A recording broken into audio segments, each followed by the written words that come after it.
Hello बच्चों। आज हम लोगों का जो नेक्स्ट टॉपिक आज हम लोग पढ़ेंगे वो है स्फेरिकल कंडक्टर और दूसरा है हमारा पैरेलल प्लेट कैपेसिटर।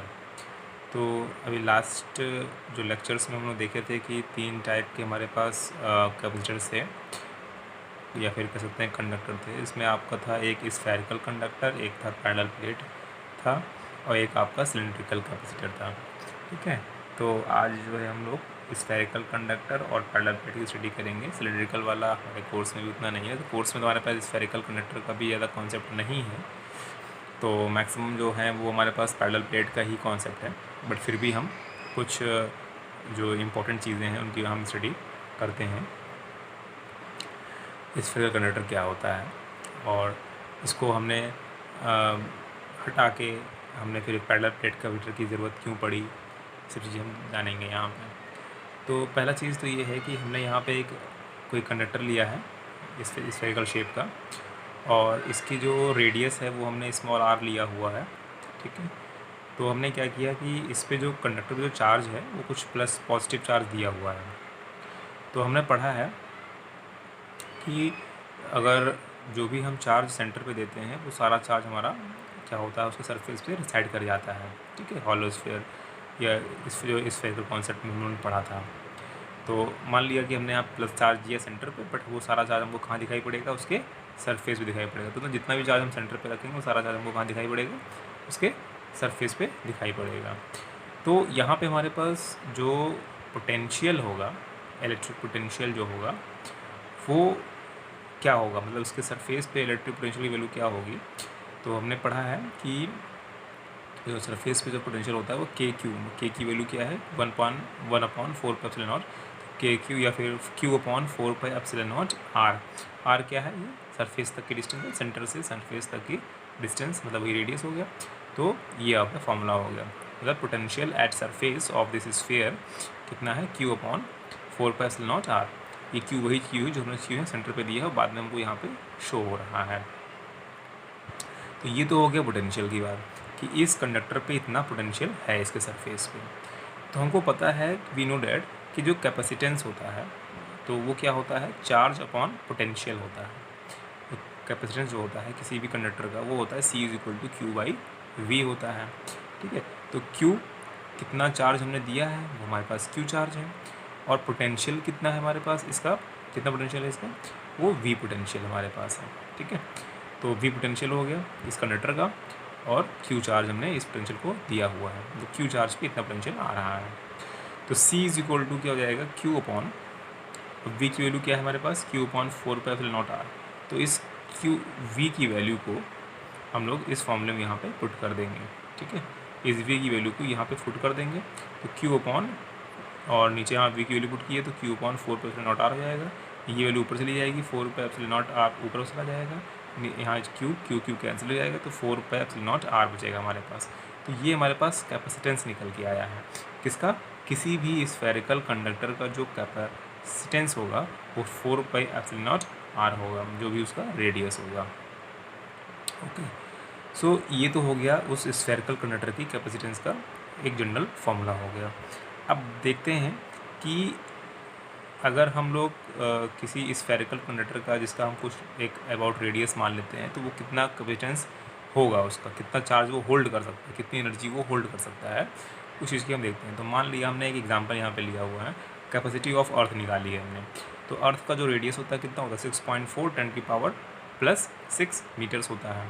ठीक है, तो ये हमारे पास हो गया रेडियस ऑफ द अर्थ। मतलब अगर हम अर्थ की रेडियस मतलब जितना बड़ा अर्थ है उतना बड़ा अगर हम कोई कंडक्टर लेते हैं, उतने ही बड़ा रेडियस का अर्थ के बराबर रेडियस का कंडक्टर लेते हैं तो उसका कैपेसिटेंस कितना होगा। ठीक है, तो C=4πε0 और R की जगह पे हमने रख दिया यहाँ पे radius of the earth 6.4 × 10⁻⁶ meters में। ठीक है, तो 4πε0 की वैल्यू होती है 1/9 × 10⁻⁹ होती है, इंटू रेडियस की वैल्यू हो गई 6.4 × 10⁻⁶ मीटर्स।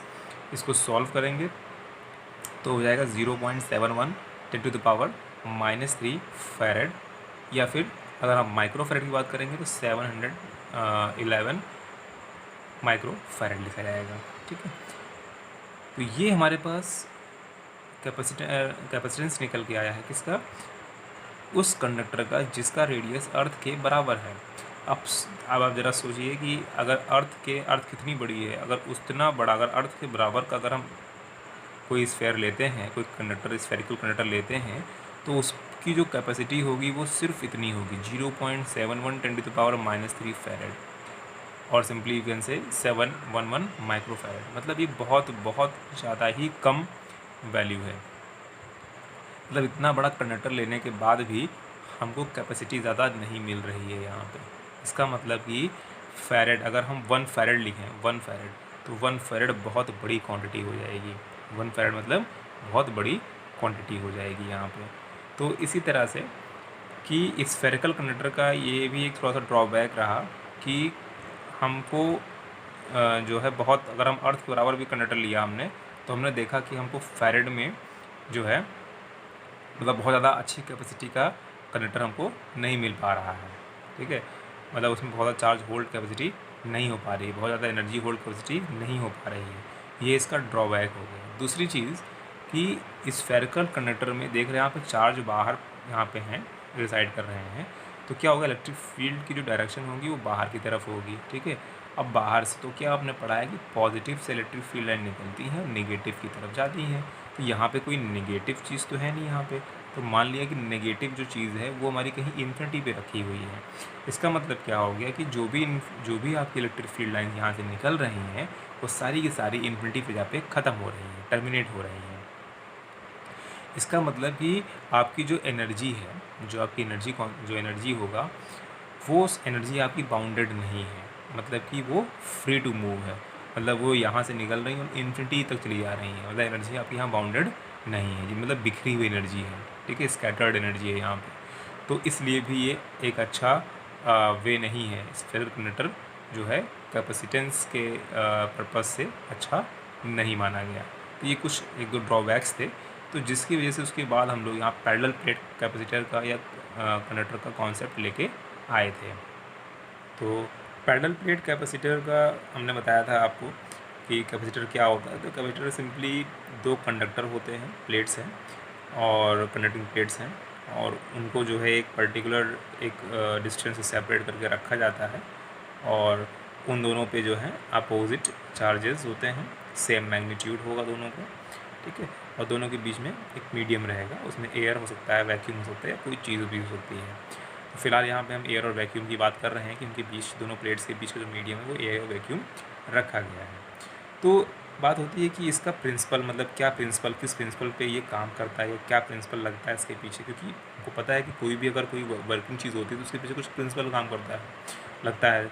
यहाँ पे क्या प्रिंसिपल है, यहाँ प्रिंसिपल ये है कि capacitance of a insulated conductor is increased by bringing near it an uncharge earthen conductor. मतलब अगर हमें किसी भी, तो पैरेलल प्लेट कैपेसिटर काम क्या है कि एनर्जी को स्टोर करना, चार्ज को होल्ड करना या स्टोर करना। तो वो कब हो सकता है, तो मतलब जितना ज़्यादा चार्ज होल्ड होगा, जितना ज़्यादा एनर्जी होल्ड होगी, उतना अच्छा हम कह लेंगे वो कैपेसिटर है हमारे पास। तो या फिर कह सकते हैं कि उतनी अच्छी उसकी कैपेसिटेंस है वहाँ पे। ठीक है, तो हम किसी भी कैपेसिटर की या पैरेलल प्लेट कैपेसिटर की हम कैपेसिटेंस को कैसे बढ़ा सकते हैं, तो उसके पीछे जो प्रिंसिपल है हमारे पास यहाँ पे, तो capacitor of insulated conductor is increased by bringing near it an uncharge earthen conductor.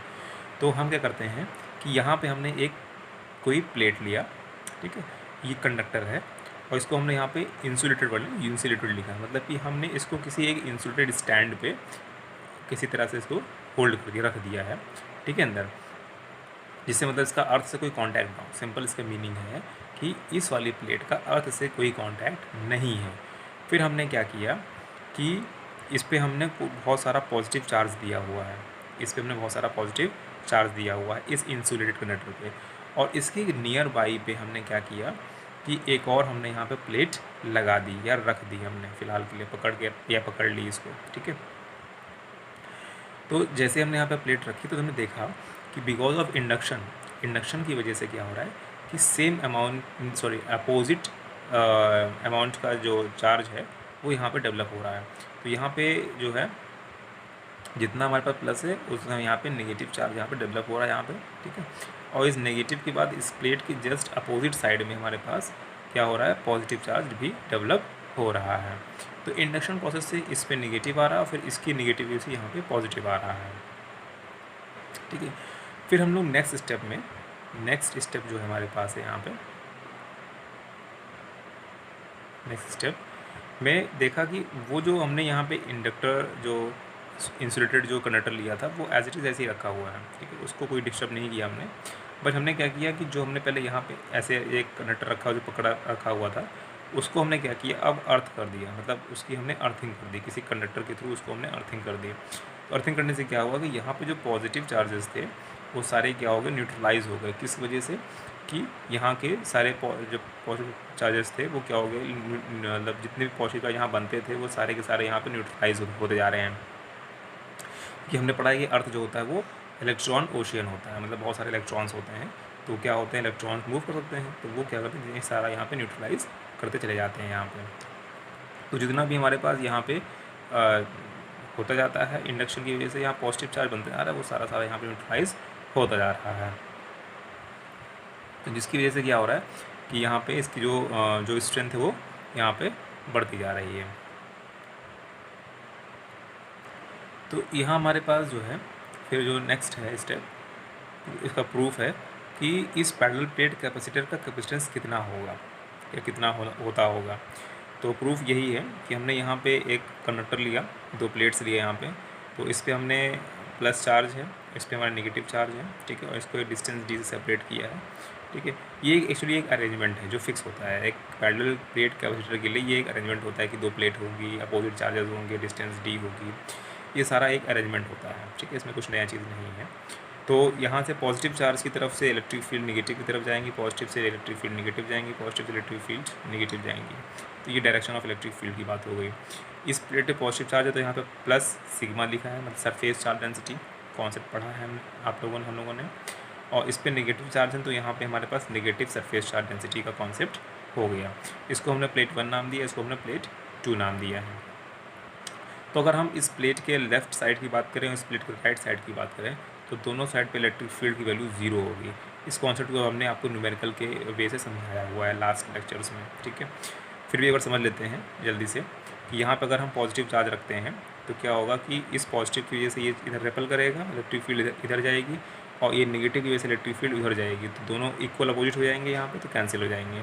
तो यहाँ पे अगर हम कोई पॉजिटिव चार्ज रखते हैं तो इस प्लेट की वजह से पॉजिटिव की वजह से इलेक्ट्रिक फील्ड उधर जाएगी और इस नेगेटिव की वजह से इलेक्ट्रिक फील्ड इधर आएगी। ठीक है, तो क्या हो जाएगा कि दोनों फिर कैंसिल आउट हो, क्योंकि ये इधर जा रही है और ये इधर जा रही है, तो दोनों इक्वल अपोजिट हो जाएंगे, तो कैंसिल आउट होकर 0 हो जाएंगे। बीच में क्या होगा कि इसकी वजह से इलेक्ट्रिक फील्ड इधर जाएगी और इस नेगेटिव की वजह से इलेक्ट्रिक फील्ड भी इधर ही जाएगी, तो दोनों की डायरेक्शन यहाँ पे सेम हो जाएंगी, जिसकी वजह से यहाँ पे ऐड हो जाएंगी। तो नेट इलेक्ट्रिक फील्ड जो होगी प्लेट्स के बीच में देखने को मिलेगी, जबकि उसके लेफ्ट और राइट में कोई भी इलेक्ट्रिक फील्ड देखने को हमको यहाँ पे नहीं मिलेगी। ठीक है, ओके, इसलिए हमने यहाँ पे लिखा हुआ है in the region on the left of plate 1, मतलब प्लेट 1 के लेफ्ट साइड में, on the right of plate 2 के राइट साइड में इलेक्ट्रिक फील्ड विल बी 0। यहाँ पे इलेक्ट्रिक फील्ड की जो वैल्यू है वो 0 हो जाएगी। तो हमको जो नेट फील्ड मिलने वाली है वो दोनों प्लेट्स के बीच में मिलने वाली है। तो इन the region between the plates, जो भी रीजन हमारा प्लेट्स के बिटवीन में है, सेपरेटेड बाई एयर वैक्यूम, जो भी यहाँ पे एयर और वैक्यूम है इस टाइम में हो सकता है, एयर हो सकती है, वैक्यूम हो सकता है, तो वहाँ पे इलेक्ट्रिक फील्ड की वैल्यू कितनी होगी, E is equal to sigma upon epsilon naught होगी। ठीक है, ये वैल्यू कैसे आई है ये भी देख लेते हैं शॉर्ट में, कि इसकी वजह से जो इलेक्ट्रिक फील्ड जाएगी वो हो जाएगी सिग्मा अपॉन 2 एप्सिलॉन नॉट। ठीक है, इन्फिनाइट प्लेन शीट की वजह से जो इलेक्ट्रिक फील्ड होती है वो सिग्मा अपॉन 2 एप्सिलॉन नॉट होती है। ठीक है, तो इसकी वजह से हो जाएगी सिग्मा अपॉन 2 एप्सिलॉन नॉट, और इसकी वजह से भी हो जाएगी सिग्मा अपॉन 2 एप्सिलॉन नॉट हो जाएगी। ठीक है, दोनों को यहाँ पे सेम डायरेक्शन में दोनों को ऐड कर देंगे। ठीक है, ऐड कर देंगे तो क्या हो जाएगा, 1 sigma upon 2 epsilon not plus sigma upon 2 epsilon not gives you sigma upon epsilon not. तो डेट्स वाई हमारे पास जो इलेक्ट्रिक फील्ड की वैल्यू निकल के आई है दोनों के बीच में वो सिग्मा अपॉन एप्सिलॉन नॉट निकल के आई हुई है। तो यहाँ से हम लोगों को पता है कि जो सिग्मा होता है वो क्या होता है, सरफेस चार्ज डेंसिटी होता है। यहाँ पे सिग्मा की वैल्यू जो हो जाएगी Q अपॉन A रखी जाएगी, सरफेस चार्ज डेंसिटी। ठीक है, तो सिग्मा इज इक्वल टू, तो ये sigma upon epsilon naught is equal to 1 upon epsilon naught, और सिग्मा की वैल्यू हो जाएगी Q अपॉन A। तो यहाँ पे लिख सकते हैं सिग्मा इज इक्वल टू जो होता है वो Q अपॉन A होता है, सरफेस चार्ज डेंसिटी इसको बोलते हैं। ठीक है, तो ये हो गया कॉन्सेप्ट इलेक्ट्रिक फील्ड का इन दोनों प्लेट्स के बीच का। ठीक है, फिर नेक्स्ट हमारे पास यहाँ पे the potential difference V between the plates. तो दोनों प्लेट्स के बीच में जो हम लोग जो प्लेट्स देखी यहाँ पे, जो प्लेट्स थी हमारे पास, उन दोनों के बीच में जो पोटेंशियल डिफरेंस आएगा वो कितना होता है, V is equal to electric field into D, distance होती है। ठीक है, कि यहाँ पे जो पोटेंशियल डिफरेंस होगा V की वैल्यू जो होगी, मतलब इन दोनों प्लेट्स के बीच का जो पोटेंशियल डिफरेंस होगा वो क्या हो जाएगा, V is equal to electric field multiplied with the distance between the plates. ठीक है, तो यही हम लोग पीछे भी पढ़ सकते थे कि जब हम लोग याद करिए उसमें कि delta V is equal to E dot D R पढ़े थे। ठीक है, तो जो पोटेंशियल ग्रेडियंट का कॉन्सेप्ट आया था वहाँ पे, तो वही चीज़ यहाँ पे है कि पोटेंशियल डिफरेंस जो है वो दोनों प्लेट्स के बीच से कितना हो जाएगा, electric field into distance between the two plates आ गया कि V is equal to electric field into d is equal to. अब यहाँ पे इलेक्ट्रिक फील्ड की वैल्यू हम लोग कितनी निकाली थी, 1/ε0 Q बाई ए निकाली थी। ठीक है, तो हम इलेक्ट्रिक फील्ड की वैल्यू हमने यहाँ पे निकाली थी 1/ε0 Q बाई ए निकाली है, इंटू डी हो गए यहाँ पे। ठीक है, अब यहाँ पे बहुत से आप लोगों के माइंड में क्वेश्चन चल रहा होगा कि यहाँ पे हम लोग नेगेटिव साइन लेते थे, याद होगा आप लोगों को कि V is equal to minus e dot D r था, delta V is equal to minus e dot D r था, है ना, इस टाइप से। बट यहाँ पे हम लोग माइनस साइन प्लस साइन को नहीं ले रहे हैं, क्योंकि यहाँ पे हम लोग सिर्फ मैग्नीट्यूड की बात कर रहे हैं, सिर्फ और सिर्फ मैग्नीट्यूड की बात कर रहे हैं। और एक बात और भी आपको माइंड में हो रही थी कि वहाँ पे कॉस थीटा का टर्म भी आया था, ई डॉट डी, क्योंकि डॉट प्रोडक्ट होता है ना, तो वहाँ पे कॉस थीटा भी आता है। यहाँ पे कॉस थीटा की जो वैल्यू 0 मान ली है, क्योंकि हमने यहाँ पे जो इलेक्ट्रिक फील्ड की डायरेक्शन जो है वो पॉजिटिव टू नेगेटिव प्लेट है। ठीक है, वो और जो डिस्टेंस है वो भी हम लोग प्लेट 1 टू प्लेट 2 ले रहे हैं, तो इलेक्ट्रिक फील्ड डायरेक्शन और डायरेक्शन ऑफ द डिस्टेंस जो है वो भी हम यहाँ पे दोनों सेम ले रहे हैं, इसलिए थीटा की वैल्यू यहाँ पे 0 मान लेते हैं। बस यहाँ पे हमको कोई ज़रूरत नहीं है, यहाँ पे हमको सिर्फ हमको ये बताना चाहिए कि अगर हम मैग्नीट्यूड की बात करते हैं तो delta V is equal to E dot d होता है। तो यहाँ पे हमारे पास the capacity C of parallel plate capacitor is C is equal to Q upon V होता है। ठीक है, ये मतलब फॉर्मूला हमारे पास होता है। तो Q अपॉन, अब V की वैल्यू क्या है हमारे पास है यहाँ पे 1/ε0 Q अपॉन A इंटू डी है। ठीक है, तो ये चार्ज जो हमने दिया है उस प्लेट्स पे upon the potential difference between the two plates, तो is equal to Q upon potential difference कितना है हमारे पास यहाँ पे है 1/ε0 Q अपॉन A इंटू डी, इसकी वैल्यू यहाँ पुट कर दी है, इज इक्वल टू यहाँ से आपके पास क्या बचेगा, Q कैंसिल हो जाएगा तो ε0 A अपॉन डी बचेगा। ठीक है, तो यहाँ पे जो कैपेसिटेंस की वैल्यू आई है वो ε0 A अपॉन डी आई है, that is C is equal to ε0 A by d. तो ये हमारे पास कैपेसिटेंस की वैल्यू आ गई, किसके लिए, पैरेलल प्लेट कैपेसिटर के लिए आई है वैल्यू ये। तो वो कब आई है, जब मतलब कि ये हमारे पास जो कैपेसिटेंस की वैल्यू है ये तब की है जब हमारा प्लेट्स के बीच में एयर हो या फिर वैक्यूम हो, एयर हो या वैक्यूम हो, तब हमारे पास कैपेसिटेंस हम लोग इस फॉर्मूले से बहुत इजीली निकाल सकते हैं। ये हमारा परमिटिविटी है इन फ्री स्पेस में, यहाँ पे नॉट लगा ना, वो फ्री स्पेस में है। ये एरिया ऑफ द प्लेट है, तो किसी भी एक प्लेट का एरिया लेना है, यहाँ पे दोनों प्लेट का एरिया नहीं लेना है, क्योंकि दोनों प्लेट का एरिया सेम होता है। ठीक है, तो यहाँ पे हमारे पास ये एरिया हो गया अपॉन डी, मतलब distance between the two plates हो गया। ठीक है, कुछ एक नोट है यहाँ पे कि व्हेन प्लेट्स ऑफ कैपेसिटर, अभी बात आती है कि अगर मान लो दोनों के बीच में एयर और वैक्यूम ना हो, कुछ और रखा हुआ हो, मान लो हो सकता है कोई मीडियम हो। अब हम इसकी डिटेल में बात नेक्स्ट लेक्चर्स में करेंगे, बट फिलहाल इतना आप जनरल बेसिस समझ लीजिएगा, अगर कोई भी मीडियम रखा हुआ तो क्या होगा। तो when plates of capacitor are separated by a dielectric medium, अगर मान लिया कि वहाँ पे दोनों के बीच में कोई डाइलेक्ट्रिक मीडियम रखा हुआ है, मतलब कोई ऐसी चीज़ रखी है जो डाइलेक्ट्रिक नेचर की है।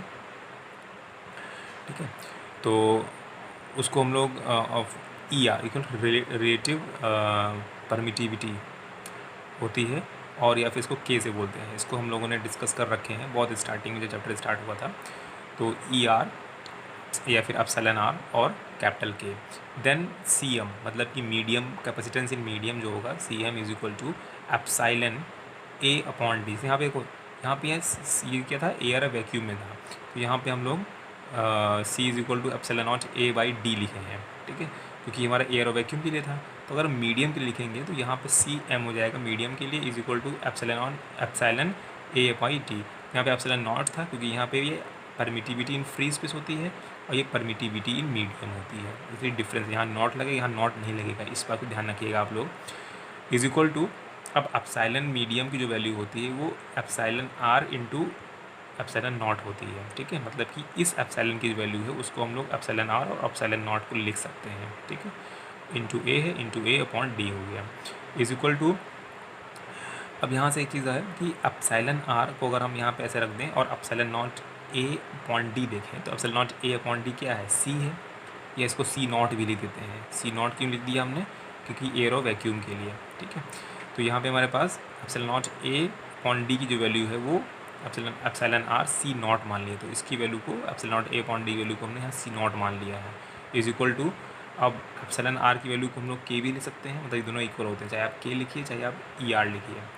तो हमने यहाँ पर के लिख दिया, सी नॉट हो गया, डेट इज़ कि सी एम मतलब capacitance in a medium is equal to k times of capacitance in vacuum या एयर में।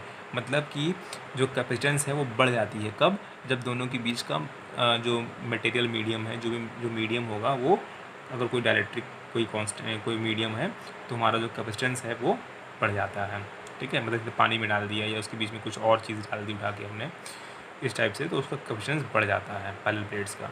तो C M is equal to k times हो जाता है सी नॉट का। तो here we can see that capacity becomes k times the capacity with the air vacuum as dielectric, ठीक है। तो ये हो गई बात हमारे पास पैरेलल प्लेट कैपेसिटर की, कि क्या होता है, किस प्रिंसिपल पर काम करता है, और उसकी कैपेसिटेंस क्या होती है, और कैपेसिटेंस कब बढ़ती है, किस कंडीशन में कम होती है, स्फेरिकल कंडक्टर क्या होता है, स्फेरिकल कंडक्टर में क्या इश्यूज़ थे, तो पैरेलल प्लेट यूज़ किया गया, और ठीक है। तो ये सारे कॉन्सेप्ट आज हमने इसमें कवर कर लिया है। Okay, thank you.